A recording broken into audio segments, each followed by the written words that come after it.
Наместо одмор, нервоза. На млад пар од Македонија им преседна одморот во соседна Грција. Со оштетен автомобил и горко искуство се враќаат дома, откако непознати сторители им испишале навредливи пораки на возилото. Немилиот настан се случил во местото Метаморфози на вториот крак. Револтирана македонската туристка во изјава за Алфа го раскажува непријатното искуство. Сместени сме во Метаморфози.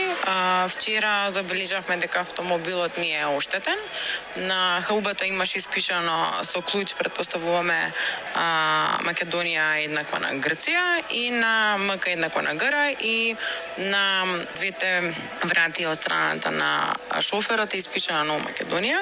Во истата област, односно во истото градче, најдовме други македонци кои што ги имаат истите ознаки на нивните автомобили, добиени од претпоставуваме од исто лице, поради тоа што се со исти иницијали, пријавивме во полиција и се враќаме назад за Македонија.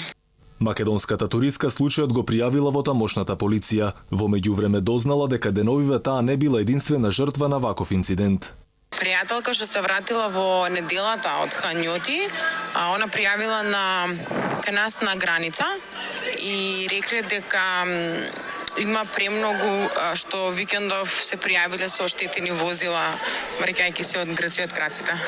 Инаку ова не е прв пат на македонски граѓани да им преседне престојот во Грција. Ваквите инциденти помалку или повеќе се редовна појава, а посебно за време на летната сезона. Но она што загрижува е што освен јавните аларми кои главно се шират преку социјалните мрежи, завршуваат до медиумите, но не и со решение од институциите. До сега нема информација колку од овие инциденти се решени, а сторителите казнети. Според информации на Алфа, само лани 70 македонски државјани пријавиле дека имале слично непријатно искуство во Грција. Алфа побара одговори од македонската полиција, но до овие вести не доби повратна информација.